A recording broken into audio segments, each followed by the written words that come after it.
This was a log when I started my first shop, my daily reminder of 1968.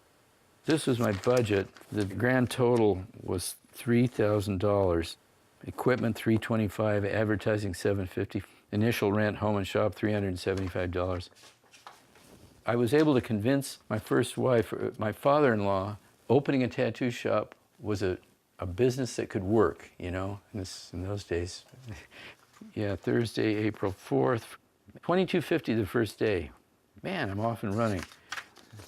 I'll never forget. So there was a dummy rail thing that they had to pass under. There was no body table set up. And this guy came in, I think he was junked out or something. He's trying to tattoo this bird on his belly and he's doing the swoon. I thought, oh gee, this might be harder than I thought. From when I was a little kid, I was obsessed with tattooing. It just seemed like the coolest thing there was. And at the point when I graduated art school, I reconnected with it and thought, yeah, this has just got all kinds of potential. I tattooed for 40 years and retired from putting on tattoos about 8 or 10 years ago and back to my personal art. And the Ed Hardy brand, I bet some people don't even know that's like tattooing. No, no. And then for a lot of people in tattooing, it was like, oh my God, you know, I can't believe he did this. Yeah, the sellout, like that asshole, you know. Wasn't he happy enough that he, I know. When Ed decided to sign the contract to license out whatever number of designs he did way back when, no one would ever have dreamed this would happen. And he had a great name, Ed Hardy, which sounds so American. All of a sudden, Busta Rhymes had an Ed Hardy shirt and hat, and then Madonna was seen in it. So it blew up. It financially afforded him a situation where he could focus on painting, and that's been great for him. I got really annoyed when people started putting down Ed Hardy.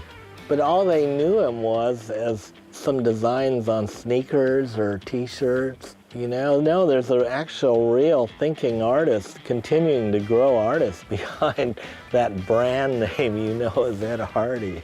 I had a lot of people give me a lot of shit about that. What are you doing, man, putting your stuff on these t-shirts? How do you feel about that? I said, I feel pretty good. I bought this building.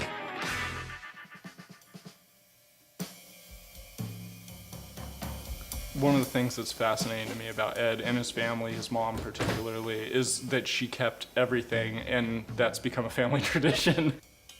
He meticulously records everything, and he's always got a journal on him. He's always writing all of this stuff down, and he keeps a record of all this stuff, and it's really incredible.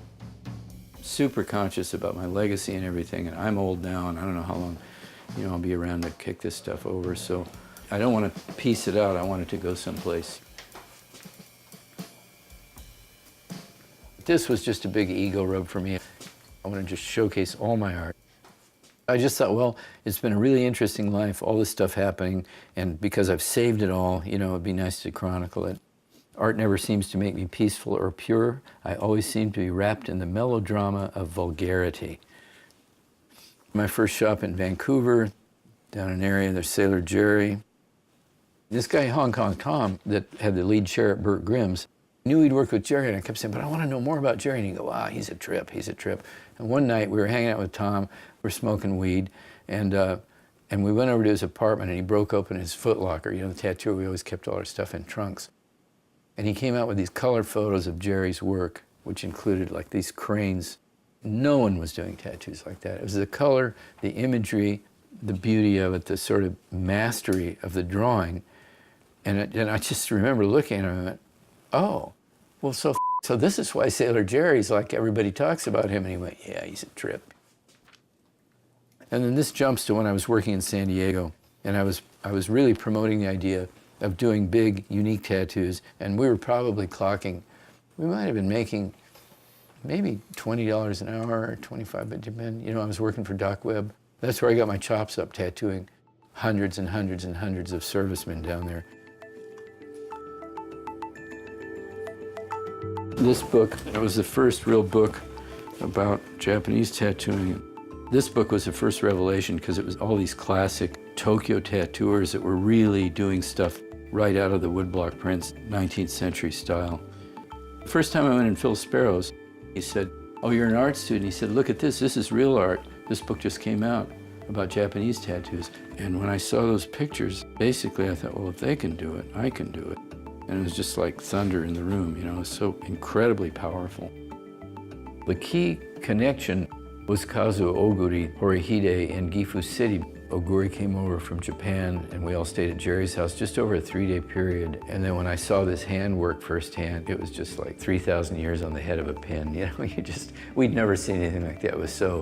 It was cosmic. And right away I thought, getting a souvenir. I said, would you do my back? And I was fixated on this one image from a Kuniyoshi print. It was just amazing. And he said I could come and work with him. So that's it, man. Ed had a very strong focus on Japanese tattooing. He helped introduce that style to the United States. There's only been a few non-Asian artists that have perfected the Japanese style to where they can take that stuff and make it their own. Did you bring it? Yeah. You want to Get a shot of it. Yeah, what the hell? Okay. One of my favorite pieces by Ed Hardy actually is a Tomomori. I mean, he put in so many of these elements, and but he just got such an angst in that face. Like, I think definitely with the Japanese stuff, like he took that simplicity, the boldness, like the toughness of American tattooing, and he made it so raw. That to me is just raw Ed power. My Japanese art signature, which was Hori Onna. So that's what I was using when I went over to Japan and other things, so. I came back from Japan dead broke. So I tattooed in San Diego and built up a little bankroll. Then I opened Realistic in 1974. I was 29 when I opened that up. People challenged me, you know, never would have had the interest or smartness to do this style of thing as a tattoo, but by opening it up to people that wanted something very different, it opened me up. When he and my stepmother Francesca decided that, yes, we should move back to San Francisco and he was going to open a custom-only shop, I knew it was really different. It turned out that that was the first custom-only tattoo shop in America, period. Before the 70s, when I started getting tattoos, if you wanted to get a custom design, they were just like, nah, you can't get that. He was way ahead of the game with that private studio business. When you walked into that place, you know, you felt like you're somewhere. Once people started realizing they could get their dream tattooed on them, you know, a lot of people were doing it, man. Not because they thought it was cool, it's because they just plain wanted it. He created a situation where everybody had to step up their game and step up to this idea of custom tattooing, and it changed everything.